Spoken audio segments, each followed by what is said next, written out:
আল্লাহ রাব্বুল আলামিন মানুষকে সৃষ্টি করে ভাষা জ্ঞান দান করেছেন।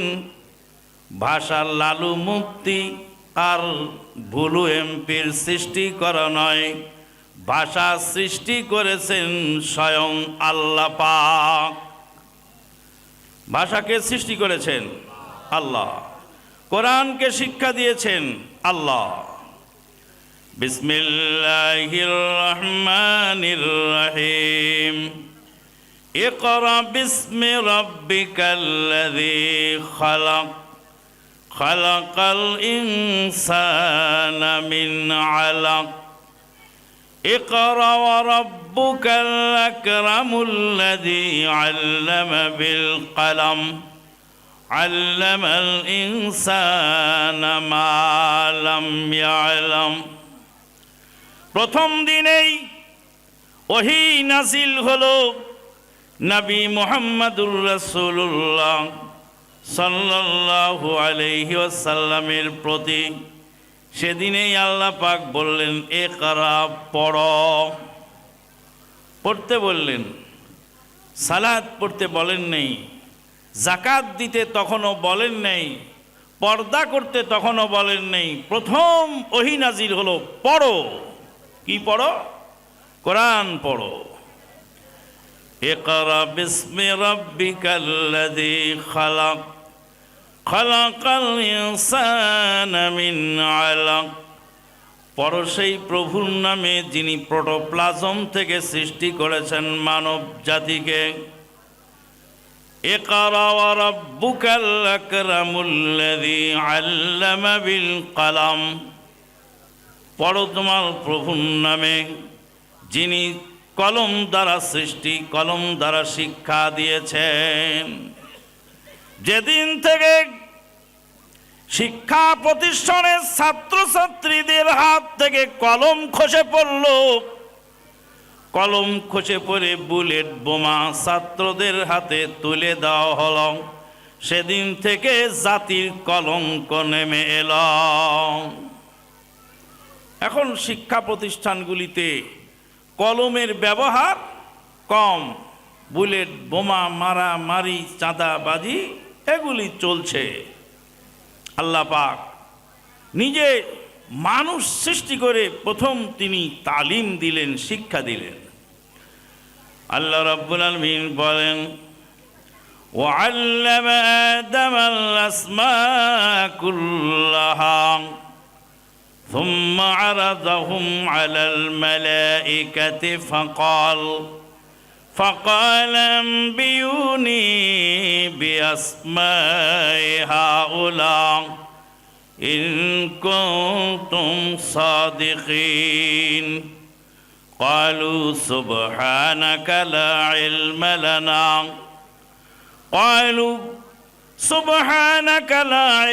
لنا إلا ما علمتنا إنك أنت العليم الحكيم।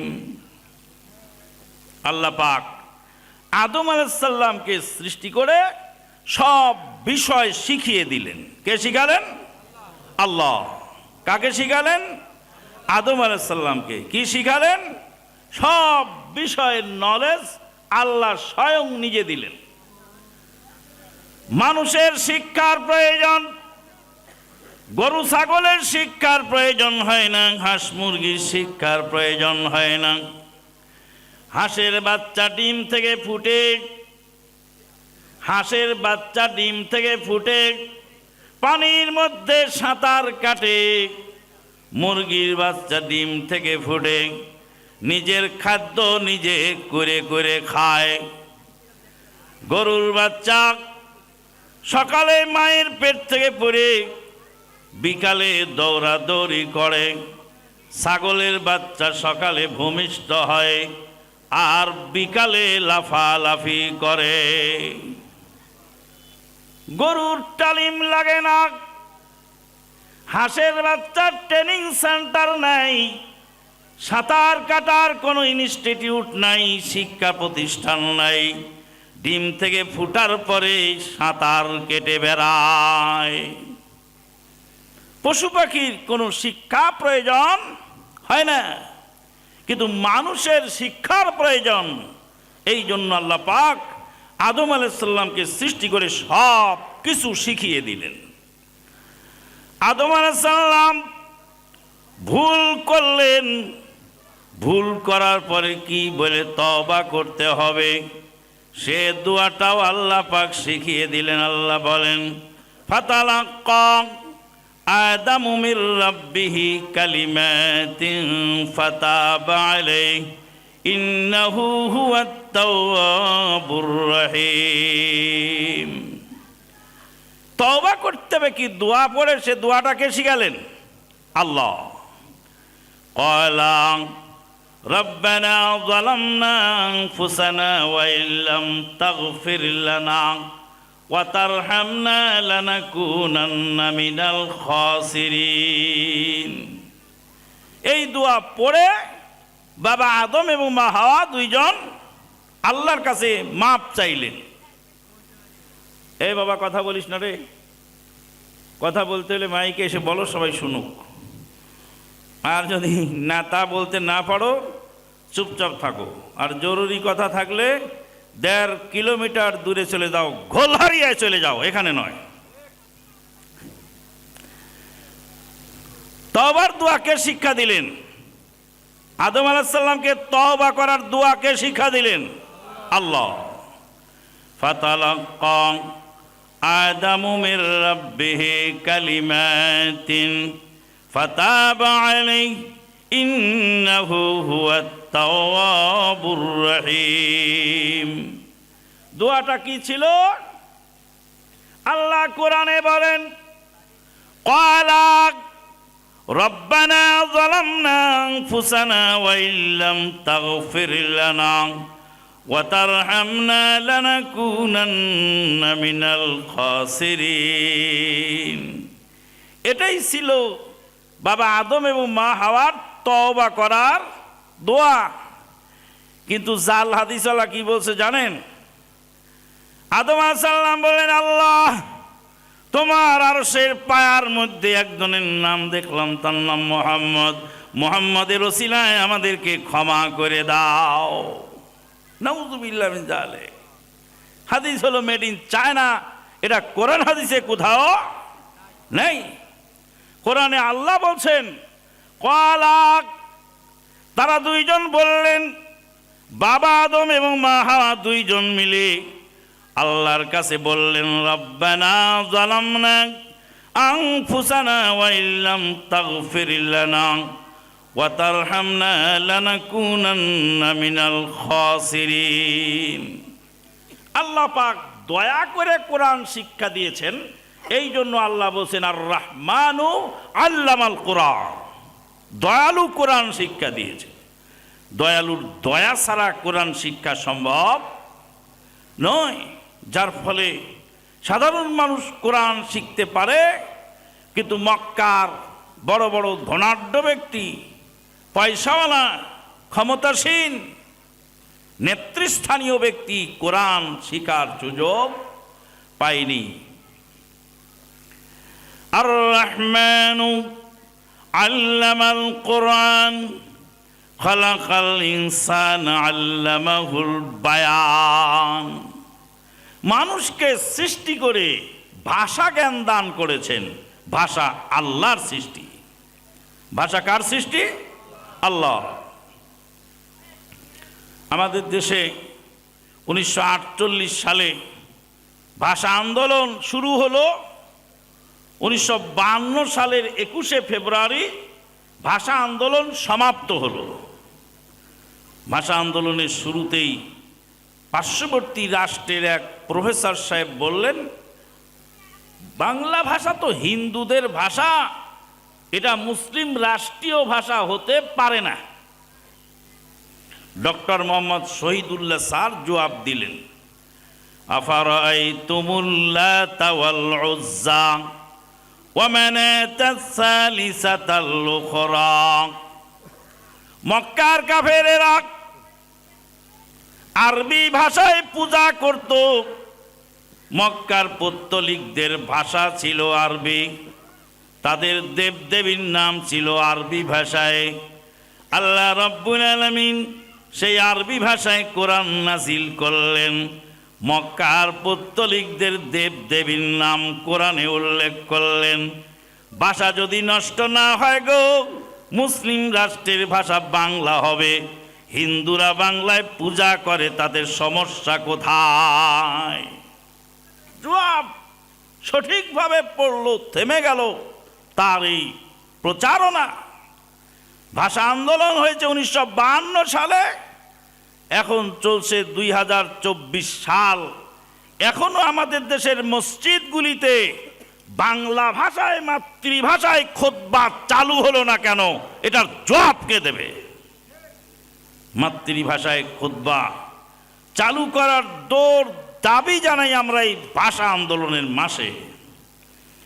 ভাষা আন্দোলন বলে এক বেয়াদব কয়েকদিন আগে বলছে যে ইন্নালিল্লাহ, ইনশাআল্লাহ, আলহামদুলিল্লাহ। কেমন আছেন? আলহামদুলিল্লাহ। খাবেন কি? হ্যাঁ ইনশাআল্লাহ খাবো। এই যে আরবি ভাষা, আরবি এবং কোরআন হাদিসের কথা কথায় কথায় বলে, সেই বেয়াদব বলছে এগুলি ঠিক নয়, ভালো লাগে না। তারপরে বলছে এরা হলো শকুন। যারা বাংলার ভিতরে আরবি ঢুকায় এরা কি? শকুন। বাংলাদেশের স্বাধীনতার যিনি মূল নায়ক ছিলেন, যার ওসিলা আমরা স্বাধীনতা পেয়েছি, শেখ মুজিবুর রহমান, আল্লাহ তার উপর রহম করুন, তার ভুল ত্রুটি আল্লাহ ক্ষমা করুন, তার নেক আমলগুলি আল্লাহ কবুল করুন, আল্লাহুম্মা। তিনি কি বলেছেন? কথায় কথায় বলেছেন এদেশকে মুক্ত করে ছাড়বো ইনশাআল্লাহ। ইনশাআল্লাহ বলেন নেই তিনি? বেটা তোর কথায় তো শেখ মুজিবুর রহমান সাহেবের শগুন, নাউযুবিল্লাহ মিন যালিক। প্রেসিডেন্ট জিয়াউর রহমান তিনি তো কথায় কথায় ইনশাআল্লাহ বলেছেন। আমাদের দেশের বড় বড় নেতৃস্থানীয় যারা আছেন, যারা তারাও তো সব সময় কথায় কথায় আলহামদুলিল্লাহ, ইন্নালিল্লাহ, আস্তাগফিরুল্লাহ এগুলি বলে। তো বাংলার মধ্যে আরবি ঢুকালে যদি শগুন হয়, তো তুই বল যে ইনারাও শগুন ছিলেন। প্রশাসনের কাছে আমাদের অনুরোধ, এই সমস্ত কুলাঙ্গারদেরকে ধরে উপযুক্ত শাস্তির আওতায় আনা হোক। বাংলা একাডেমি একবার বাংলা আর আরবি কেটে কেটে সব উলট পালট করতে শুরু করেছিল। আমি আমার খুতবার মধ্যে, ঈদের খুতবায় বলেছিলাম, ঈদকে আপনারা বাংলা একাডেমি রস্যই দ ঈদ, ঈদ আইন ইয়া দাল ঈদ, আইনিয়াদের ঈদ, দাল দুই পেশ দুন, ঈদুন টেনে পড়তে হবে। এই জন্যই দীর্ঘই দ ঈদ লেখা হয়। রস্যই দ ঈদ যদি লেখেন তাহলে হবে ঈদ। ঈদ বলে কি ঠিক হবে না? ওখানে একটা মাদ আছে, এটা হলো আপনার মদ্দে তাবেঈ, এরা একালিপ মাদ। জেরের বাম পাশে যজমালা ইয়া থাকলে একালিপ মাদ টানতে হয়, তাহলে বলতে ঈদ। তাহলে আরবি ঈদকে যদি রস্যই দ ঈদ বানানো যায় তাহলে হয় ঈদ। আর যদি দীর্ঘই দ ঈদ দিলে ঈদ হয়, আর যদি রস্যই দ ঈদ দেন তাহলে ঈদ। চট করে যদি ঈদ বলে ছেড়ে দেন, আইন আইন আইনের নিচে জের, আইন জের দাল ঈদ। তা ঈদ যদি হয় তাহলে সঠিক উচ্চারণ হয় না। কোরআনে আল্লাহ যেভাবে বলছেন, আল্লাহুম্মা রব্বানা আনজিল আলাইনা মাইদাতাম মিনাস সামাই তাকুনু লানা ঈদাল লিআউয়ালিনা ওয়া আখিরিনা। ঈদ শব্দটি কোরআনে আছে।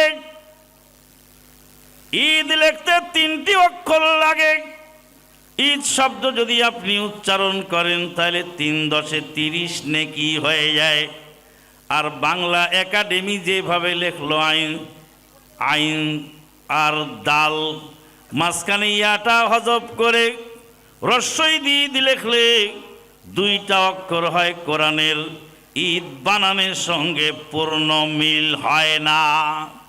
তারপর বাংলা একাডেমির কর্মকর্তাদেরকে বললাম, তোর নাম হলো বাংলা একাডেমি, ও বেটা বাংলার সাথে একাডেমি লাগালি, একাডেমিটাও তো ইংরেজি।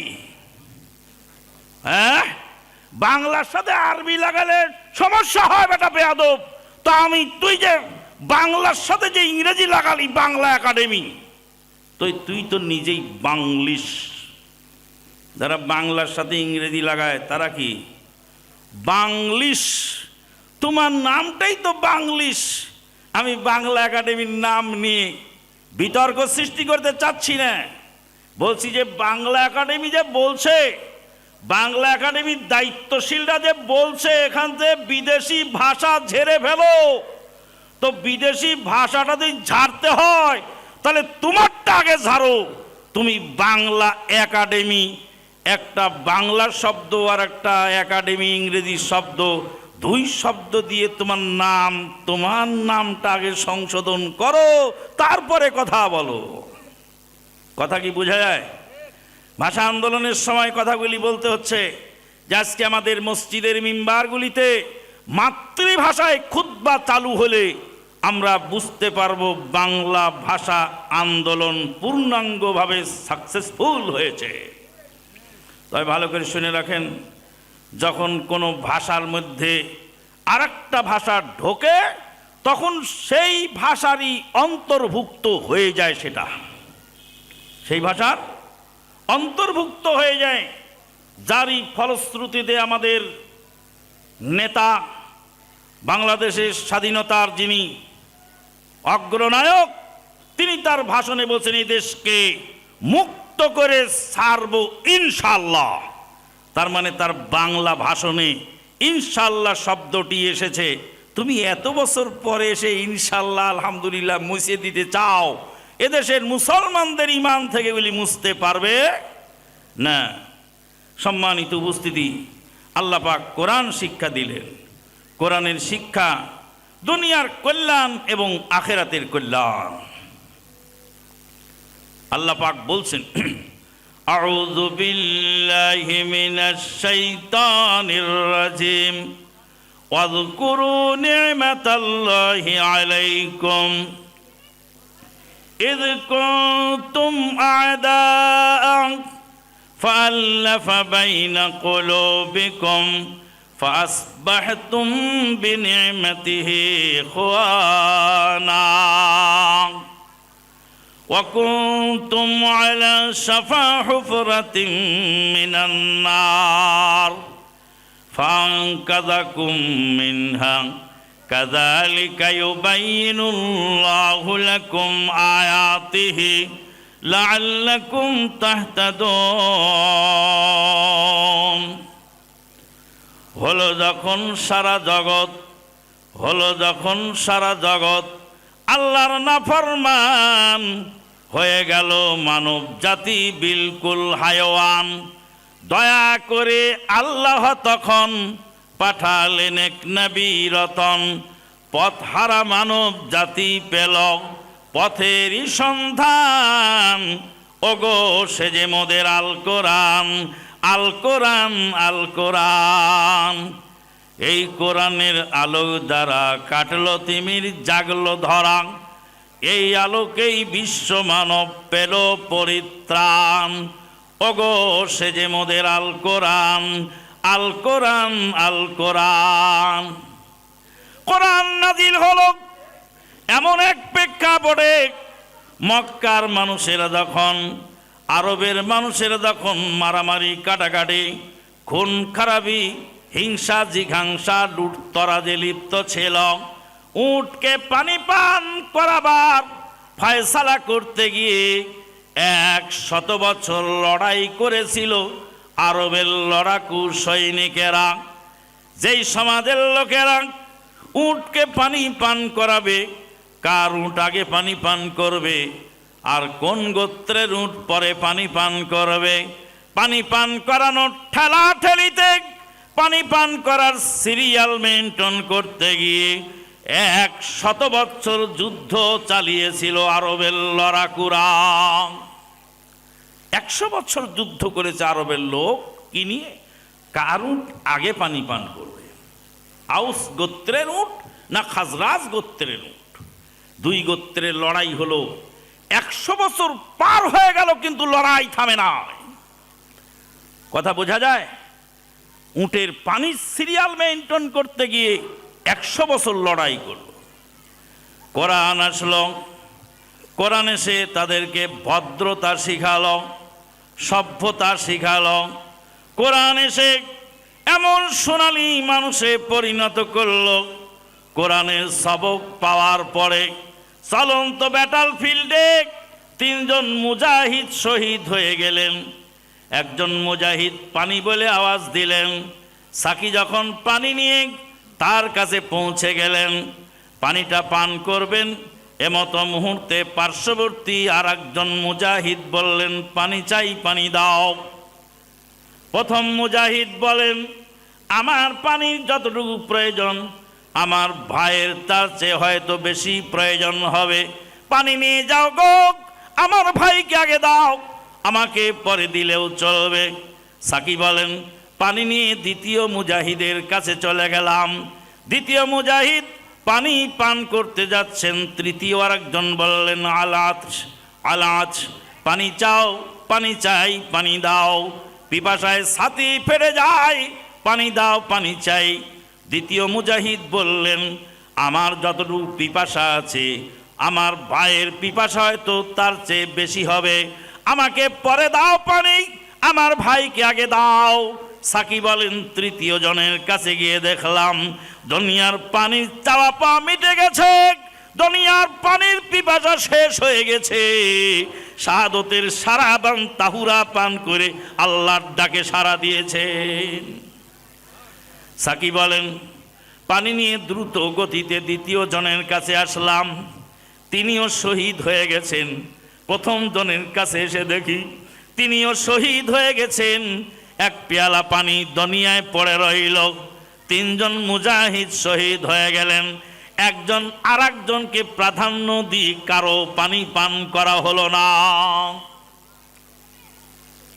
যেই লড়াকু জাতি উটের পানি সিরিয়াল করতে গিয়ে 1 শতাব্দী যুদ্ধ চালিয়েছিল, তারা আজকে চলন্ত ব্যাটল ফিল্ডে পানি পিপাসা রেখে দুনিয়া থেকে বিদায় হলেন, কিন্তু ভাইকে প্রাধান্য দিলেন। আল্লাহ রাব্বুল আলামিন বলেন, ওয়ায়ুসিরুনা আলা আনফুসিহিম ওয়ালাউ কানা বিহিম খাসাসা, নিজের অভাব থাকার পরেও অপর ভাইকে প্রাধান্য দিল। আজকে কোরআন আছে আমাদের কাছে, কোরআন আমাদেরকে সভ্য বানাতে পারছে না। কোরআন পড়ি কিন্তু কোরআন মানি না, কোরআন হাদিস জানি না, যা জানি তাও মানি না। তারপরেতে হইলাম আমি বড় মৌলানা। বেদাতে হাসানা বেদাতে সাইয়া, শিরক বেদাতে গেল ইমান হারাইয়া। এক বক্তা আর এক বক্তাকে কাফের কয়, আর এক মৌলবী আর এক মৌলবীর কয় মুনাফেক, আর একজনের কয় তুই জাহান্নামী, আর একজন বলে তুই বেঈমান, আর একজন বলে তুই ইহুদির দালাল। কোরআন আছে কিন্তু কোরআন আমরা পড়ি না।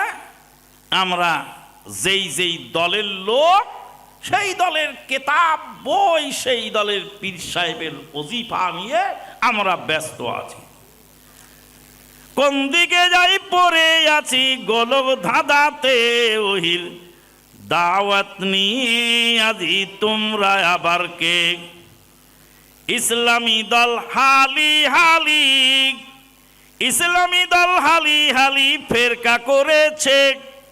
আমি কোন দিকে যাই পড়ে আছি গোলক ধাঁধাতে, ওহির দাওয়াত নিয়ে আজি তোমরা আবার কে।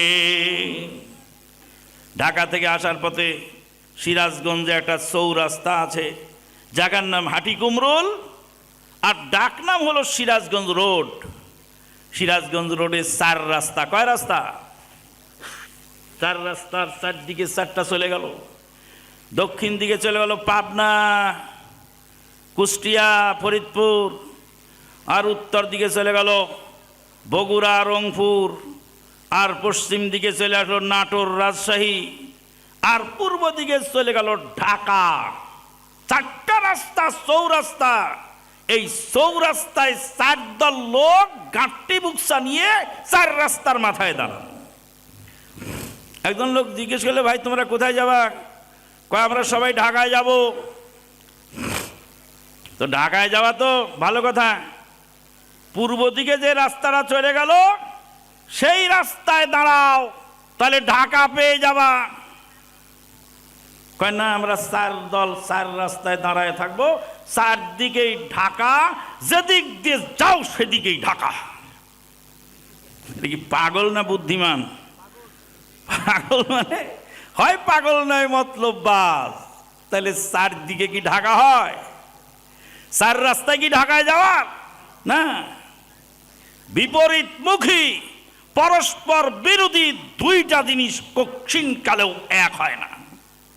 এখন রাত, এখন দিন। একজন বলো রাত, একজন বলো দিন। তো দুইজনের কথা কি ঠিক হয়? ঠিক হবে না। দুইজনে একটা ঠিক হবে। তাহলে এই যে চারদিকে চারটা রাস্তা গেল, যেটা পূর্ব দিকে গেল ওটা ঢাকার দিকে গেল, যেটা পশ্চিম দিকে আসলো, যত পশ্চিম দিকে আসতে থাকবেন ঢাকা থেকে তত দূরে সরে যেতে লাগলেন। তাহলে এখন চার তরিকা, চার মাযহাব বানিয়ে এক শ্রেণীর লোক বসে জান্নাতে যাওয়ার রাস্তা চারটা। আল্লাহর নবী কি বললেন? ওয়ান্না হাযা সিরাতি মুস্তাকিমা ফাত্তাবিউহু ওয়ালা তাত্তাবিউস সুবুলা ফাতাফাররাকা বিকুম আন সাবিলিহি। এটাই আমার সরল সোজা রাস্তা। আজকে যদি আমরা সমস্ত তন্ত্রমন্ত্র ফেলে কোরআন ধরতে পারি, মুসলমানদের ঐক্যবদ্ধ হওয়া আবার সহজ। না হলে কশ্চিনকালেও মুসলমানরা ঐক্যবদ্ধ হতে পারবে না। কোরআন মানলে দুনিয়ায় সমস্যার সমাধান হয়। কোরআন পড়লে দুনিয়ার সমস্যার সমাধান হয়। আপনার বাচ্চাকে কোরআন শিক্ষা দিলেন, কোরআন শিক্ষা দিলে বাচ্চা আপনাকে মানবে, আপনাকে শ্রদ্ধা করবে, ভালোবাসবে। আপনার শেষ জীবন বৃদ্ধাশ্রমে যেতে হবে না। ডাক্তার বানালেন, মাস্টার বানালেন, প্রফেসর বানালেন, ইঞ্জিনিয়ার বানালেন, ইঞ্জিনিয়ারের বাপ বৃদ্ধাশ্রমে, ডাক্তারের মা বৃদ্ধাশ্রমে, শিল্পপতির মা বৃদ্ধাশ্রমে। এই জন্য আল্লাহ পাক প্রথমে কোরআনের সবক দিতে বললেন। আল্লাহর নবী বলেন, কুল্লু মাউলুদিন ইউলাদু আলাল ফিতরা ফাবাওয়াহু ইউহাব্বিদানিহি আও ইউনাসসিরানিহি আও ইউমাজ্জিসানিহি। প্রত্যেক সন্তান নিষ্পাপ অবস্থায় জন্মগ্রহণ করে, তার পিতামাতা তাকে ইহুদি বানায়, তার পিতামাতা তাকে নাসারা বানায়, তার পিতামাতা তাকে অগ্নি পূজক বানায়। সম্মানিত উপস্থিতি, আমাদের দেশে আজকে শিক্ষা ব্যবস্থা চলছে তিন প্রকার। এক প্রকার নাস্তিক্যবাদী শিক্ষা, আর এক প্রকার ধর্মের নামে অধর্মের শিক্ষা, আর আরেকটা হলো কোরআন হাদিস ভিত্তিক শিক্ষা। আমরা আমাদের সন্তানদেরকে কোরআন সুন্নাহ ভিত্তিক শিক্ষা ব্যবস্থা করব, চালু করব ইনশাআল্লাহ। এই ক্ষেত্রে আমাদের মা বোনদেরকে ভূমিকা রাখতে হবে ব্যাপক। কারণ মা যদি ভালো হয় সন্তান ভালো হবে, মা যদি ভালো না হয় তাহলে সন্তান ভালো হওয়ার সম্ভাবনা খুবই কম। এই জন্য মাদেরকে শিক্ষা দেওয়ার জন্য এখানে একটি শিক্ষা প্রতিষ্ঠান, যেমন বয়েজ মাদ্রাসা তেমন গার্লস মাদ্রাসা, এখান থেকে মা শিক্ষা গ্রহণ করে যোগ্যতম মায়ে পরিণত হবে, উত্তম মা হবে। আর এই মায়ের ওসিলায় গোটা জাতি সংশোধিত হবে ইনশাআল্লাহ। সম্মানিত উপস্থিতি, আপনারা কি চান এই প্রতিষ্ঠানটা ভালোভাবে চলুক? যদি চেয়ে থাকেন যারা যারা চান পাড়ার আবু বকর সিদ্দিক কালেকশন করে খেতা জাল দিয়ে চাপ দিয়ে নিয়ে গেল না। নামোপাড়ার আবু বকর সিদ্দিক আপনার পাশের, ওনার বাড়ি এখানে, এলাকার লোকের দোয়া কবুল হয় এরকম কোনো গ্যারান্টি কার্ড নাই, কিন্তু মুসাফিরের দোয়া কবুল হয় আল্লাহ নবী গ্যারান্টি কার্ড দিয়েছেন। আমার জন্মস্থান পাবনা, আমি পাবনার লোক, আপনার এলাকায় আপনাদের জন্য দোয়া করলে মুসাফির হিসাবে কবুল হবে।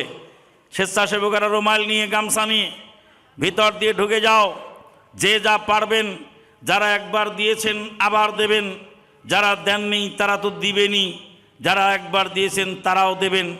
মা বোনেরা, শাড়ির আঁচল, ওড়না আর আপনাদের বোরকার আঁচলে আপনারা কালেকশন করুন, এই মাদ্রাসার জন্য মুক্ত হস্তে দান করুন। এই ফাঁকে আমরা আমাদের প্রশ্নগুলি আসছে, অনেকগুলা প্রশ্ন থেকে অনেক কিছু শিখার আছে, আমরা প্রশ্নের উত্তরগুলি দিতে থাকব। আর যারা বড় কিছু মোটা দাম দিবেন, লেখাবেন, তারা একটু মেহেরবানি করে এখানে লেখানোর ব্যবস্থা করুন। ভিতরে কয়েকজন উঠুন, এই বাবারা ওঠো, গামছা নিয়ে, রুমাল নিয়ে, টুপি নিয়ে ভিতর দিয়ে হেঁটে যাও, হেঁটে যতটুকু পারো ততটুকু কালেকশন করো। আল্লাহ পাক কবুল করুন, আল্লাহুম্মা আমিন। গুরুত্বপূর্ণ প্রশ্নের উত্তর মনোযোগ দিয়ে শুনবেন আর উত্তর গ্রহণ করার চেষ্টা করবেন। খাতনা বা সুন্নাতে খাতনা, ইদানিং দেখা যাচ্ছে সুন্নাতে খাতনা করাতে গিয়ে শিশুর মৃত্যু হচ্ছে।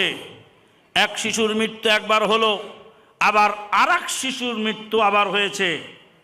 এর মূল উদ্দেশ্য কি? এটা কি কোনো চক্রান্ত? এটা কোনো চক্রান্ত হতে পারে, কারণ খাতনা করাতে গিয়ে নামজাদা হাসপাতালে যদি শিশু মারা যায় তাহলে মানুষ একসময় ভীত সন্ত্রস্ত হবে, না রে বাবা, আমার সুন্নত দরকার নেই, সুন্নত করতে গিয়ে সন্তান হারাতে চাই না। এরকম একটা চক্রান্ত থাকতে পারে। এই জন্য কর্তৃপক্ষের কাছে, বাংলাদেশ সরকার বাহাদুরের কাছে, আইন প্রয়োগকারী সংস্থার কাছে, গোয়েন্দা বিভাগের কাছে অনুরোধ, যথাযথ তদন্ত করে বিষয়টার ফয়সালা করে যারা এর সঙ্গে জড়িত তাদেরকে উপযুক্ত শাস্তির আওতায় আনা হোক। আগের জামানায় আমরা দেখেছি বেলেট দিয়ে, বাঁশের চটা দিয়ে, বাঁশের চটা দিয়ে গ্রামের হাজাম, আমাদের গ্রামে 5 টাকা পার হেড। কয় টাকা? 5 টাকা পার হেড। একটা ছোট্ট চাকু এনে চোখটা ধরে তারপরে কাজ করে কেটে দিয়ে এই ঘুঁটো ছাই দিয়ে জড়াই দিয়ে চলে গেল। 5 টাকা করে খাতনা করিয়েছে বাঁশের চটা দিয়ে, বেলেট দিয়ে, তাদের হাতে সন্তান মরে নাই। তুই বেটা ইউনাইটেড হাসপাতাল, তুই বেটা অত বড় বড় নামজাদা হাসপাতাল, লক্ষ লক্ষ টাকা বিল বানাস এক একজনের, আর এই যে নোংরামি শয়তানি, এর কাহিনীটা কি? উচিত শিক্ষা দিয়ে এই সমস্ত কসাইদেরকে বিচারের আওতায় আনা উচিত। ডাক্তারের বোর সিজার লাগে না, এক শ্রেণীর ডাক্তার এখন কসাইতে পরিণত হয়েছে। ডাক্তারের বোর সিজার লাগে না, আপনি নিয়ে যাবেন, বলবেন আপনার বাচ্চা উল্টে আছে গো, রোগীও মারা যাবে, বাচ্চাও মারা যাবে, তাড়াতাড়ি সিজার করার জন্য অর্ডার দেন। এগুলো শয়তানি ব্যবসা ছাড়া কিছু নয়। মদিনা ইউনিভার্সিটির প্রফেসর ডক্টর মোহাম্মদ বিন মাতার বিন ওয়ার্রাক আজ-জাহরানি আমাকে একদিন বলছে, আমাদের দেশের মেয়েরা, বেদুইন মেয়েরা ছাগল চালাইতো, ছাগল রাখতো। এরা ছাগল রাখতে গিয়ে পেটে বাচ্চা নিয়ে ছাগল রাখতে দিত। হঠাৎ করে ডেলিভারির পেইন উঠতো, পাহাড়ের আড়ালে গিয়ে নিজের বাচ্চা নিজে ভূমিষ্ঠ করাতো, করে বাচ্চাটারে কোলে করে বাচ্চার নারীটার একটা গিরা দিত, পাথরের উপর নারীর অংশ রেখে আর একটা পাথর দিয়ে বাড়ি দিয়ে কেটে ফেলতো, কেটে ফেলে গরম পাথরের পাহাড়ে সেক দিয়ে বাচ্চা এক হাতে আর এক হাতে ছাগল খেদায় নিয়ে বাড়িতে আসতো। আমাদের মা বোনদেরকে আমরা দেখেছি, আমাদের দাদি নানিদেরকে দেখেছি, ঢেঁকিতে ধান বানতে বানতে পেইন উঠেছে, তারপরে গেছে নর্মাল ডেলিভারি হয়েছে, এখন হবে না কেন? ডাক্তার নামের কলঙ্ক, যারা খাতনা করাতে গিয়ে রুগী অসতর্কতা, অ্যানেস্থেসিয়া বেশি হয়ে গেছে, মানে আপনার রুগী উনি হাত ঠিক করে, ওনার ছাত্র হাত ঠিক করে আপনার রুগী দিয়ে। কাজে এগুলি শয়তানি ছাড়া কিছু নয়, এগুলি খুব সতর্কতার সাথে আপনার তদন্ত নিতে হবে। আব্বাসী হুজুর বলেছেন, যারা রসুলুল্লাহ সাল্লাল্লাহু আলাইহি সাল্লামকে হায়াতুন নবী ও নূরের নবী বিশ্বাস করে না তারা কাফের, নাউযুবিল্লাহ। তাদের আবার কালেমা পড়ে মুসলিম হতে হবে। এ ব্যাপারে আপনার মতামত কি? আব্বাসী হুজুর সাহেব কাফের গ্রুপ অফ ইন্ডাস্ট্রিজের চেয়ারম্যান। ওনার ব্যাগের মধ্যে কাফের সার্টিফিকেট থাকে অনেক, যখন তাকে পায় তখন তাকে একটা করে সার্টিফিকেট ধরিয়ে দেয়। আল্লাহ নবী সাল্লাল্লাহু আলাইহি সাল্লাম নূরের তৈরি না মাটির তৈরি তার সমাধান দিয়েছে মহাগ্রন্থ আল কোরআন। আল্লাহ পাক বলছেন, হে নবী আপনি বলে দিন, ইন্নামা আনা বাশারুম মিসলুকুম, আমি তোমাদের মতোই মানুষ। বাশার মানে হলো মানুষ, আমি তোমাদের মতোই মানুষ। ইউহা ইলাই, আমার কাছে ওহী আসে। মেরাজের রাত্রে রাসূলুল্লাহ সাল্লাল্লাহু আলাইহি ওয়াসাল্লাম যখন প্রথম আসমানে পৌঁছলেন, প্রথম আসমানের দরজা নক করলেন। প্রথম আসমানে আদম আলাইহিস সালাম আসেন। আদম আলাইহিস সালাতু ওয়াস সালাম বললেন, মারহাবাম বিনবিয়িন সালিহিন ওয়া ইবনিন সালিহিন, আমার নেক সন্তানকে ধন্যবাদ আর নেক নবীকে ধন্যবাদ। আদম আলাইহিস সালাতু ওয়াস সালাম ঘোষণা করলেন, নবী মুহাম্মদুর রাসূলুল্লাহ সাল্লাল্লাহু আলাইহি ওয়াসাল্লাম আদম সন্তান। তাহলে বাপ হলো মাটির আর বেটা হলো নূরের। কিম্ভূত কিমাকার ফতোয়া। আবারও শুনুন, রাসূলুল্লাহ সাল্লাল্লাহু আলাইহি ওয়াসাল্লাম যদি নূরের তৈরি হন, তা দিয়ে যদি মর্যাদা বাড়াবার চেষ্টা করেন, নবীর মর্যাদা নূরের বললে বাড়ানো হয় না, কমানো হয়। কারণ আদম ছিলেন মাটির আর ফেরেশতা ছিলেন নূরের। কে কাকে সেজদা করলেন? নূরের ফেরেশতা মাটির আদমকে সেজদা করলেন। আল্লাহ পাক নূরের মর্যাদা বৃদ্ধি করেন নাই, মাটির মর্যাদা বৃদ্ধি করেছেন। অতএব এটা বললে নবীর অবমাননা হয়। মিয়ানমারের জান্তা সরকার এখন পরাজয় বরণ করছে, পরাজয়ের দ্বার প্রান্তে। অত্যাচারী শাসক এখন নিজেই বিপদে। এখান থেকে আমাদের শিক্ষণীয় কি? রোহিঙ্গা মুসলমানদের জন্য দোয়ার দরখাস্ত। জুলুম চিরদিন থাকে না, জুলুম যারা করে তাদেরকে একদিন পরাস্ত হতেই হয়, পরাজয় বরণ করতেই হয়। আল্লাহ পাক বলছেন, ইন্নী হাররামতুজ যুলমা আলা নাফসি ওয়া জাআলতুহু বাইনাকুম মুহাররামা।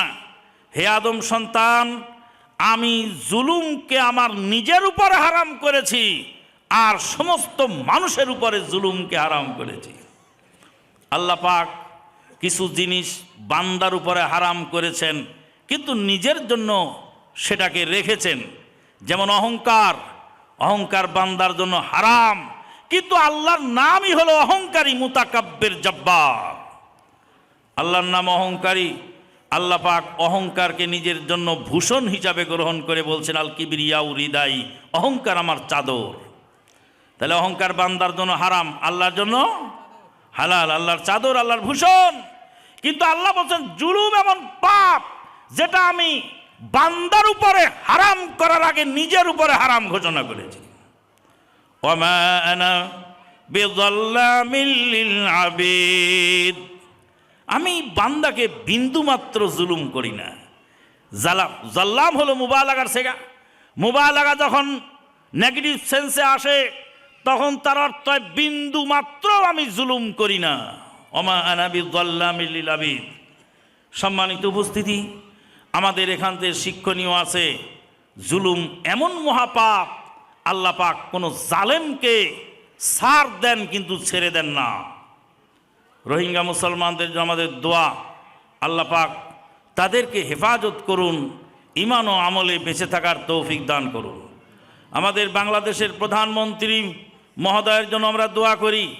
সেই রোহিঙ্গা মুসলমানদেরকে সেই দুর্দিনে তিনি আশ্রয় দিয়েছিলেন। আল্লাহ পাক এই ওসিলায় তার নেক আমল কবুল করুন, তাকে ইসলামের পথে চলার তৌফিক দান করুন। এটুএন নিউজের ভাইরাল সংবাদ, রায়ের বাজার কবরস্থানে প্রেমিক প্রেমিকার আড্ডা ও টিকটক ভিডিও। সমাজের এই অধঃপতন আমাদের করণীয় কি? কবরস্থান কমিটির করণীয় কি জানতে চাই। কবর পূজা করাও হারাম, কবরকে অপমান করাও হারাম। কবরের উপর দিয়ে হেঁটে চলে যাওয়া হারাম, কবরের উপর দিয়ে কবরে ময়লা ফেলানো হারাম, কবরের উপর দিয়ে হাঁটা চলা করা হারাম, কবরে বসে থাকা হারাম। একজন সাহাবী কবরে বসেছিলেন, রাসূলুল্লাহ সাল্লাল্লাহু আলাইহি সাল্লাম বললেন, আগুনের আঙ্গারের উপরে বসে থাকা তুমি পছন্দ করো? আগুনের আঙ্গার উপরে বসো, জ্বলন্ত আগুনের কয়লার উপরে তুমি বসো, আর তোমার কাপড় পুড়ে তোমার শরীরের চামড়া গোশত যদি পুড়ে যায়, পছন্দ করো? কনা তো কবরের উপর বসো কেন? কবরের বসা নিষেধ। কবর উপর বসা যাবে না, কবর খসা যাবে না, কবরকে অপমান করা যাবে না, কবরকে ময়লা করা যাবে না। কবর পূজা করা যেমন হারাম, কবরকে অপমান করাও সেরকম হারাম। আমাদের বিদ্রোহী কবি কাজী নজরুল ইসলাম সাহেব বলেছিলেন, না বুঝেই বলেছিলেন, মসজিদেরই পাশে আমার কবর দিও ভাই। এখন ঢাকা ইউনিভার্সিটির মসজিদের পাশে তার কবর, তার কবরটাকে এমনভাবে টাইলস করে দিয়েছে যে তাক তাক তাক তাক করে দেওয়া আছে সিঁড়ির মতো। আর ওখানে কপতিরা নটিরা বসে বসে বাদাম খায়, আর এই বাদামের ছাল ফেলে এই বিদ্রোহী কবি কাজী নজরুল ইসলামের কবরের উপর। নাউযুবিল্লাহ মিন যালিক। এগুলি নিহায়ত অন্যায় কাজ। গোরস্থান কমিটির উচিত এগুলি খুব সতর্কতার সঙ্গে ট্রিট করা, এই গোরস্থানকে প্রোটেকশন দেওয়া, যাতে সেখানে মানুষ অন্যায় কাজ করার সুযোগ না পায়। জনৈক আহলে হাদিস বক্তা বলেছেন, শবে বরাতের রাত্রে মসজিদে ইবাদত করা থেকে বেশ্যাখানায় রাত কাটানো ভালো। নাউযুবিল্লাহ। আহলে হাদিস বক্তা বক্তৃতা করেছেন 1 ঘন্টার বেশি। কত ঘন্টার বেশি? 1 ঘন্টার বেশি বক্তব্য করেছেন। এই বেয়াদব এক শ্রেণীর ইউটিউবাররা বক্তাদের কথাগুলিকে কাটিং করে তাদের ভিউয়ার্স বাড়ায় দুনিয়ার স্বার্থ চরিতার্থ করে, কিন্তু এর দ্বারা আলেম ওলামা ক্ষতিগ্রস্ত হয়। কথাটা ভালো করে শোনেন। যারা এই সমস্ত ভিডিও কাটিং করে, বক্তৃতা কাটিং করে, আগাগোড়া কাটিং করে একটা বিভ্রান্তিকর বক্তব্য ছেড়ে দেন। 3 বছর আগের বক্তব্য, 2022 সালের 18ই ফেব্রুয়ারি শ্যামলীর বায়তুল মামুর চাঁদ জামে মসজিদে সেই বক্তা খুতবা দিয়েছিলেন। খুতবার মধ্যে 1 ঘন্টার উপরে বক্তব্য দিয়েছেন। সেই বক্তব্যের মধ্যে তিনি বলেছিলেন এমন কথা, কিন্তু কথার সাথে আমরা একমত নই। কথার অর্থটা যদিও ঠিক আছে, কিন্তু শব্দটা ঠিক নয়। কথাটা এভাবে বলতে হবে যে বেশ্যাখানায় রাত কাটানো মহাপাপ, বেশ্যাখানায় রাত কাটানো জঘন্য, কিন্তু বেদাত করতে গিয়ে মসজিদে রাত কাটানো তার চেয়ে জঘন্য। কথাটা যদি এইভাবে বলা যায়, কারণ সেখানে তার বেশ্যাখানাকে রাত কাটানোকে ভালো বলা হলো না। ভালো বলতে হবে না, বলতে হবে যে বেশ্যাখানায় রাত কাটানো, জেনা ব্যভিচার করাটা মহাপাপ, জেনা ব্যভিচার মহাপাপ, তার চেয়ে বেশি ভয়ানক হলো বেদাত। কোন জেনাকারের বিরুদ্ধে বক্তৃতা দিলে জেনাকাররা কি তার উপর আক্রমণ করে? করে না, কারণ তারা জানে যে আমরা পাপী। কিন্তু বেদাতির বিরুদ্ধে বক্তৃতা দেওয়ার কারণে বেদাতি পাড়ায় আগুন জ্বলেছে। তাই তো গত পরশুদিন এই শায়েকের উপরে আক্রমণ চালিয়েছে। কে বাবা আক্রমণ চালাও কেন? তোমরা যে দিনরাত 24 ঘন্টা আহলে হাদিসদেরকে ইহুদির দালাল বলে গালিগালাজ করো, তা আমরা তো তোমাদেরকে আক্রমণ চালাতে যাই না। তোমরা আক্রমণ চালাও কেন? কথাটা এইভাবে না বলে একটু শালীন মার্জিতভাবে বলা উচিত ছিল। তবে এই কথা চিরসত্য, কারণ কবিরা গুনাতে ইবলিস শয়তান যতটুকু সন্তুষ্ট হয়, বেদাতে তার চেয়ে বেশি সন্তুষ্ট হয়। কারণ বেদাত করলে আমল বরবাদ হয়ে যায়। পাপিষ্ঠ ব্যক্তি একদিন তওবা নসিব হয়। যারা জেনা ব্যভিচার করে তারা নিজেদের ছেলেদেরকে কোনোদিন ব্যভিচার শিখায় না, কারণ সে গোপনে করে। আমি চরিত্রহীন, তাই বলে আমার ছেলে চরিত্রহীন হই, এটা কেউ চায় না, চায়। কিন্তু বেদাতি সব সময় নিজের সন্তানকে বেদাতের তালিম দেয় এবং বেদাতের উপর অটল থাকার জন্য চেষ্টা করে। মহান আল্লাহ পাক বলেন, কুল হাল নুনাব্বিউকুম বিল আখসারিনা আমালা আল্লাযীনা যাল্লা সায়ুহুম ফিল হায়াতিদ দুনিয়া ওয়া হুম ইয়াহসাবুনা আন্নাহুম ইউহসিনুনা সুনআ। হে নবী, আপনি বলে দিন, আমরা কি যারা আমলের দিক দিয়ে অধিক ক্ষতিগ্রস্ত তাদের বিষয়ে বলবো না? আল্লাযীনা যাল্লা সায়ুহুম ফিল হায়াতিদ দুনিয়া ওয়া হুম ইয়াহসাবুনা আন্নাহুম ইউহসিনুনা সুনআ। তারা মনে করে আমরা ভালো কাজ করছি। তবে শুনে রাখো এই ইউটিউবাররা, তোমরা আবার এখন নতুন করে আর একটা জিনিস শুরু করে দিয়েছে যে শায়েকের উপর আক্রমণ, আন্দোলনের লোকেরা খুশি। এ সমস্ত বাজে বক্তব্য দিয়ে জাতিকে বিভ্রান্ত করার চেষ্টা করো না। তোমরা যে দুইটা পয়সার লোভে যা ইচ্ছা তাই করতে পারো, এটা জাতি জেনে গেছে। আমাদের কোনো ভাই আক্রান্ত হলে আমরা বসে থাকবো না ইনশাআল্লাহ। আমরা তাদের সাথে একাত্মতা ঘোষণা করব। আমার ভাই ক্ষতিগ্রস্ত হোক, এটা আমরা চাই নাই, কোনোদিনও চাবো না ইনশাআল্লাহ। রফুল ইয়াদাইন করা যাবে না, কারণ এটা হাদিস সুন্নত নয়। তাই বলেছেন আব্বাসী হুজুর। আব্বাসী হুজুর সাহেব কি ফেকার কেতাবগুলি পড়েন নাই? নুরুল আনোয়ার কেতাবে লেখা আছে, আল হাদিসু হুয়া মুরাদিফুস সুন্নাহ ওয়াস সুন্নাতু হিয়া মুরাদিফাতুন লিল হাদিস। হাদিস হলো সুন্নতের প্রতিশব্দ আর সুন্নত হলো হাদিসের প্রতিশব্দ। এগুলি যে আছে সেগুলি সম্পর্কে কি সে জানে না?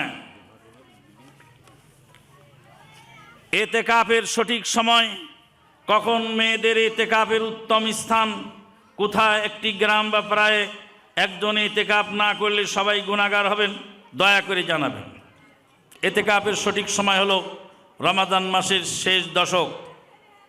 রমাদান মাসের শেষ দশক, বেলা ডুবার আগেই মসজিদে ঢুকবেন। চাঁদ উঠার পরে 20 তারিখ বেলা ডুবার আগেই মসজিদে ঢুকবেন, আর চাঁদ উঠার পরে মসজিদ থেকে বের হবেন। এতেকাফ সুন্নাত। এতেকাফ কোনো এলাকায় না করলে গোটা এলাকাবাসী গুনাহগার হবে, এই মর্মে বর্ণিত কোনো সহি দলিল আমাদের হাতে আসেনি। শায়েখ আবু বকর জাকারিয়া স্যার ও ডক্টর মোহাম্মদ আসাদুল্লাহ আল গালিব স্যার ও সংগঠনের ব্যাপারে একটি জোরালো বক্তব্য দিয়েছেন। হয়তো আপনি সেই বক্তব্য শুনেছেন। বক্তব্যটির ব্যাপারে আপনার মতামত জানাবেন। আমার দৃষ্টিতে আমি মনে করি এগুলি একটু ভুল বুঝাবুঝি আছে। সংগঠন হারাম, ওই সংগঠন হারাম যেই সংগঠন মনে করে আমি মুসলমান আর আমার সংগঠনের বাইরে সব কাফের। এই আকীদা নিয়ে যদি কেউ করে, যেমন আমাদের দেশে অনেক ইসলামী সংগঠন আছে, তারা অপর সংগঠনের লোককে হত্যা করাটাকে জায়েজ মনে করে, নিজেরা নিজেদেরকে মুসলমান মনে করে। আর তার অপোজিশন পার্টির যত সংগঠন আছে, বিশেষ করে দেখা যায় ইসলামী দল, ইসলামের নামে রাজনীতি করে, তার প্রতিপক্ষ যত রাজনৈতিক দল আছে সব দলের লোককে তারা কাফের মনে করে এবং তাদেরকে হত্যা করা জায়েজ মনে করে। নিজেদের লোক মারা গেলে শহীদ বলে ঘোষণা দেয়, আর অপর দলের লোককে হত্যা করে বলে জাহান্নামে পাঠালাম। এই আকীদা নিয়ে যদি কেউ সংগঠন করে তাহলে সংগঠন অবশ্যই হারাম। কিন্তু দাওয়াতের সুবিধার্থে যদি সংগঠন করা হয় তাহলে সেটা হারাম নয় ইনশাআল্লাহ। অল্প সময়ে ধন সম্পদের মালিক হতে চাই, কিছু আমল ও উপদেশ দিন। তাড়াতাড়ি করে যে কাজ করতে চায় সেই কাজ ক্ষতিগ্রস্ত হয়। আল উজলাতু মিনাশ শাইতান ওয়াত তান্নি মিনার রহমান। শয়তানের কাজ হলো তাড়াতাড়ি করা। আল্লাহ পাক কুন বললেই হয়ে যায়, কিন্তু আসমান জমিন সৃষ্টি করেছেন 6 দিনে। কয় দিনে? 6 দিন আল্লাহর লাগে না। ইন্নামা আমরুহু ইযা আরাদা শাইয়ান আইয়াকুলা লাহু কুন ফায়াকুন। আল্লাহ কুন বললেই হয়ে যায়, 6 দিন লাগিয়েছেন। আল্লাহর নবী ইসলাম প্রতিষ্ঠিত করেছেন 23 বছর ধরে। কাজেই ধনী হতে চান, আস্তে আস্তে চেষ্টা করেন, ব্যবসা বাণিজ্য করেন, হালাল পন্থায় আগান। আল্লাহ পছন্দ করলে হয়তো আপনি ধনী হবেন। কিন্তু চোখের পলকে অল্প টাইমে যদি ধনী হতে চান তাহলে এটা সহজ বুদ্ধি আছে। রাস্তায় নাইট কোচে ডাকাতি করবেন, এক রাতে ধনী হয়ে গেছে। এরকম দিন কায়েমের কিছু লোক আছে 63 জেলায় বোম ফুটায় দিয়ে, এক রাতে 63 জেলায় বোম ফুটায় দিয়ে বাবুল ইসলাম কায়েম হয়ে গেছে। আল্লাহ নবী কায়েম করলেন 23 বছরে, ওরা এক রাতে সব কায়েম করে ছাড়বে। এই তাড়াহুড়া করা কাজ ইসলাম অনুমোদন করে না। আপনি ধনী হবেন না গরিব হবেন, এর রুজি বন্টনের দায়িত্ব আল্লাহ পাক নিজের কাছে রেখেছেন। আল্লাহ পাক আপনাকে যতটুকু দেন সেটাই আপনার জন্য কল্যাণকর। আপনার আর্থিক অসচ্ছলতা যদি থাকে সেই ক্ষেত্রে আপনি দান করবেন, সচ্ছলতা বেড়ে যাবে। ইস্তেগফার করবেন, সচ্ছলতা বেড়ে যাবে। সালাতুল হাজত পড়বেন, আপনার প্রয়োজন পূরণ হবে। অসুস্থতার জন্য রমাদানের রোজা নষ্ট হলে কয়টি রোজা করতে হবে? অসুস্থতার জন্য যদি নষ্ট হয়, সফরে থাকার কারণে যদি নষ্ট হয়, তাহলে একটি করে রাখলেই হবে। আর যদি রমাদানের রোজা স্বামী স্ত্রী মিলামেশার মাধ্যমে নষ্ট করে ফেলে, তাহলে সেই ক্ষেত্রে একটি গোলাম আজাদ, না পারলে 2 মাস লাগাতার সিয়াম পালন, না হলে 60 জন মিসকিনকে খাদ্য দিতে হবে। কঠিন পরিশ্রমের কাজ করার কারণে রোজা রাখতে পারি না, আমার করণীয় কি? কঠিন পরিশ্রমের কাজ অল্প করে করবেন। রমাদান মাস আসার আগেই কিছু টাকা জমা করে রাখবেন। প্রয়োজনে কঠিন পরিশ্রমের কাজ ছেড়ে দিয়ে নর্মাল কোনো কাজ রমাদান মাসে নিবেন বেছে। মানে আপনি হাড় ভাঙ্গা পরিশ্রম করেন, লেবারের কাজ করেন, রমাদান মাসটা লেবারের কাজ ছেড়ে দিয়ে কিছু বুট সিদ্ধ করে, কিছু ছোলা বুট সিদ্ধ করে রাস্তায় নিয়ে বসেন, ইফতারি বেছেন, তাতে আপনার সংসার চলে যাবে। আপনি পেপার বেছেন, আপনার সংসারের কাজ চলে যাবে। আপনি সকালে কিছু সবজি বেছেন, আপনার সংসার চলে যাবে। এইভাবে ছোটোখাটো কাজ কিছু নিয়ে নেবেন, না হলে মানুষের কাছ থেকে সহযোগিতা নিয়ে খাবেন, কিন্তু সিয়াম ছাড়বেন না। মাটি দেওয়ার পরে হাত তুলে দোয়া করা যাবে কিনা? মাটি দেওয়ার পরে আল্লাহুম্মা গফির লাহু ওয়া সাব্বিতহু বলে চলে যাবেন, হাত তুলে দোয়া করার প্রমাণ নেই। অনেক দিন আগে দাফন করা হয়েছে, এরকম কবর জিয়ারত করতে গেলে সেখানে হাত তুলে দোয়া করতে পারবেন। 2টা শর্ত। 1 নম্বর শর্ত হলো কেবলার দিক মুখ করে দাঁড়াবেন, কবর যেন সামনে না থাকে। কবর ডানে বামে আর পিছনে থাকবে, আপনি কেবলার দিকে মুখ তুলে দাঁড়াবেন, মুখ করে দাঁড়াবেন। হাত তুলে আপনার দোয়া আপনি করবেন, পার্শ্ববর্তীর দোয়া পার্শ্ববর্তী করবে। 10-20 জন লোকও যদি একসঙ্গে যান, যার যার দোয়া সেই সেই করবেন, যার যার হাত সেই সেই ছাড়বেন, যার যার দোয়া সেই সেই শুরু করবেন, শেষ করবেন। আপনার নফল সুন্নত সালাত যেমন একা একা পড়েন, ওইভাবে যার যার মতো সেই সেই করবেন। একজন দোয়া করবেন, বাকিরা সব আমিন বলবে, এরকম নয়। ইফতারের পরে গুল, জর্দা, বিড়ি, সিগারেট খেলে কি তার রোজা হবে? গুল, বিড়ি, সিগারেট এগুলি খেলেন মানে নেশাদার দ্রব্য খেলে তার ইবাদত কবুল হয় না 40 দিন মর্মে একটি হাদিস আসছে। অতএব সেগুলি পরিহার করা উচিত। যদিও কোনো আলেম বলছেন এগুলি ওয়াইদ, ধমকি স্বরূপ বলা হয়েছে। সৌদি আরবের সাথে রোজা ও ঈদ পালন করা যাবে কি? জি না, সৌদি আরবের সাথে রোজা ও ঈদ পালন করা যায় না। বাংলাদেশের সাথেই যায় না, বাংলাদেশের সাথেই যায় না। চিটাগাং ইফতার হয়ে যায়, আপনার এখানে ইফতার বাকি। বললেন 3 ঘন্টার জন্য একদিন বাতিল হয় কেন?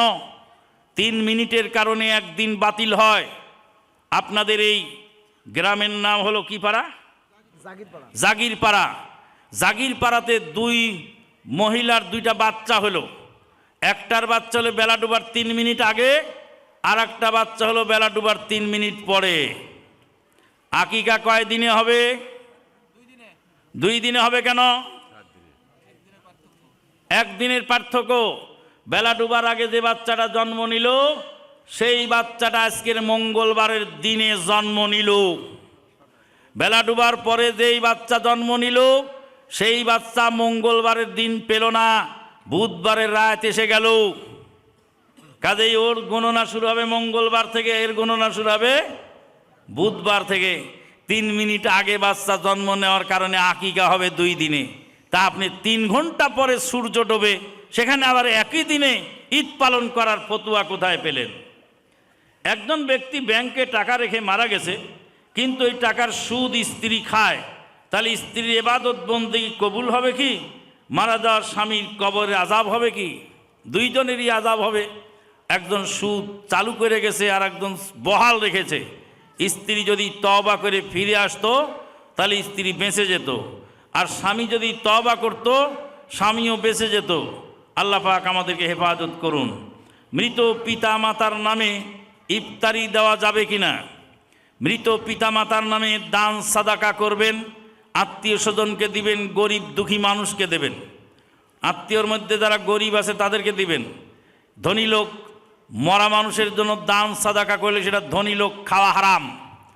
আপনার বাবার রুহের মাগফিরাতের জন্য 10,000 টাকার ইফতারি দিবেন।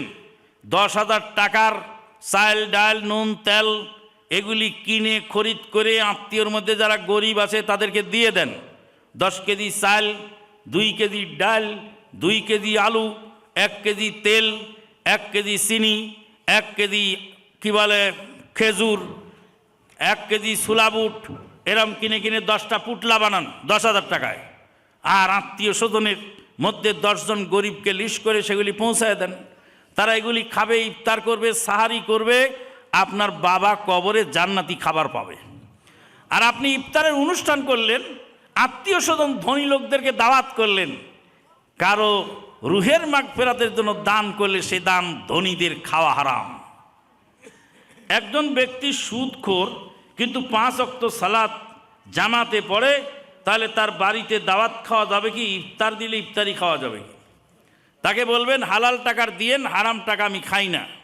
একজন মানুষের সব টাকা হারাম থাকে না। একটা টাকা হারাম থাকে আর একটা টাকা হালালও হয়। হারাম হলো যেটা ব্যাংকে রেখেছে সুদি কারবার, ওটা হারাম। আর যেটা বাপের পাওয়া জমি থেকে ধানের ফসল পেয়েছে সেই ফসল বেচা টাকা, ওটা হালাল। কাজেই আপনারা যখন দান করবেন দানের টাকা হালাল থেকে বের করবেন। হজে যাবেন, প্রয়োজনে বাপের 3 কাঠা মাটি বিক্রি করে হজে যাবেন, কিন্তু যেই টাকার মধ্যে হারাম আছে ওই টাকা নিয়ে হজে যাবেন না। অনুরূপভাবে দান করার সময় সেদিকে খেয়াল করবেন। বেনামাজি জবাইকৃত পশুর গোশত খাওয়া যাবে কি? সৌদি আরবের উলামায়ে কেরাম মানা করেছেন। এই জন্য আমরা ব্রয়লার মুরগি বা সোনালী মুরগি যাই কিনি, ভাতিজাকে বলি ভাই বাবা তুমি নিজে হাতে জবাই করো। যাকে পাঠাই তাকে জবাই করতে বলি। ওই দোকানদারের জবাই করা আমরা খাই না, কারণ দোকানদার সালাত পড়ে বা না পড়ে আমি জানি না। আত্মহত্যা ব্যক্তির জানাজা, শিরিক বেদাতকারীর জানাজা একজন নামাজি ব্যক্তি শরীক হতে পারবে কি? আত্মহত্যা ব্যক্তির জানাজা, পাপিষ্ঠ ব্যক্তির জানাজা নবী সাল্লাল্লাহু আলাইহি সাল্লাম পড়ার অনুমতি দিয়েছেন। কেউ পড়লে পড়তে পারেন। আল্লাহ নবী বলছেন সাল্লু আলা সাহিবিকুম, তোমাদের সাথীর জানাজা তোমরা পড়ো, আমি পড়ব না। নবী নিজে পড়েন নেই, কিন্তু পড়ার অনুমতি দিয়েছেন। কাজেই সাধারণ মানুষ পড়ে দিতে পারে। ফয়তা কুলখানি কোরআন পড়ানো জায়েজ আছে কি? এগুলি সব বেদাত। সুদখোর ব্যক্তির পাপ কি ক্ষমা হবে? সুদখোর ব্যক্তির পাপ ক্ষমা হবে সুদ যদি থেকে ফিরে আসে এবং যাদের কাছ থেকে সুদ নিয়েছে তাদেরকে ফিরে দেয়। আর ফিরে দেওয়ার সুযোগ যদি না থাকে তাহলে সেই সুদের টাকা অন্য সুদ ঋণগ্রস্ত ব্যক্তিকে দিয়ে দিবে। মানে একটা লোক 50,000 টাকা সুদের ঋণ নিয়েছে, কিন্তু সে টাকার অভাবে সুদের টাকাও দিতে পারছে না আর তওবা করে ফিরেও আসতে পারছে না।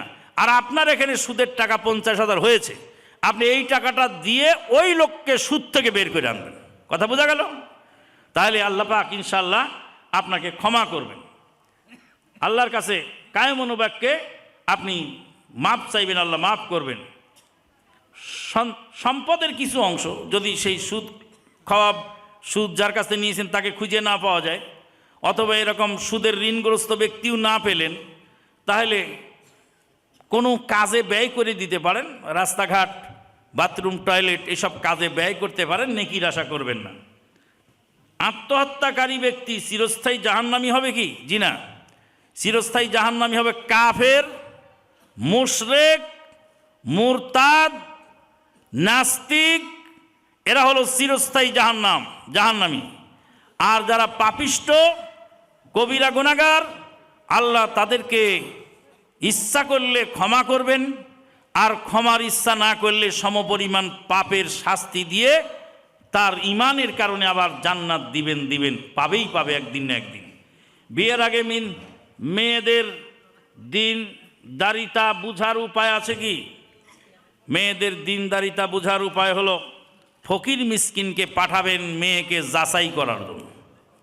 ফকির মিসকিনের সাথে যদি কেউ ভালো ব্যবহার করে বুঝবেন লোকটা ভালো আছে। আর আমার সাথে তো আমানুল্লাহ মাদানী এসেছে, একটা ডাকাত লোকও তো আমার সাথে ভালো ব্যবহার করে। পাঠালে বোঝা যায় যে সেরকম কেমন। আমার মামাকে বিয়ে করাবেন নানি, তো নানি গেছে যেই মেয়ের বিয়ে করাবেন সেই মেয়েকে দেখতে গেছে।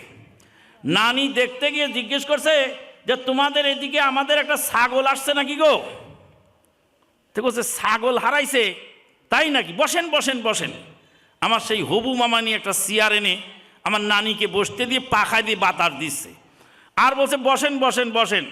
আর আমার খালাকে বলছে ছাগল হারাইছে তো বুঝলাম, তো এই বুড়া মানুষকে ছাগল খুঁজতে নিয়ে আসছেন কেন?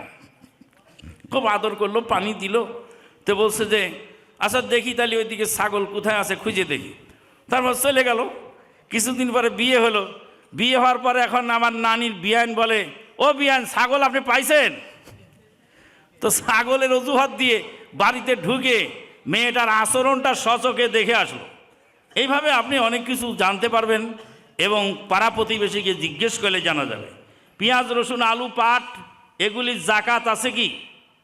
পেঁয়াজ রসুন আলু এগুলি পচনশীল, এগুলি জাকাত নাই মর্মে অধিকাংশ আলেম বলছেন লাইসাফিল খাদরাওয়াতে সাদাকা, শাকসবজিতে জাকাত নাই, শাকসবজিতে জাকাত নাই।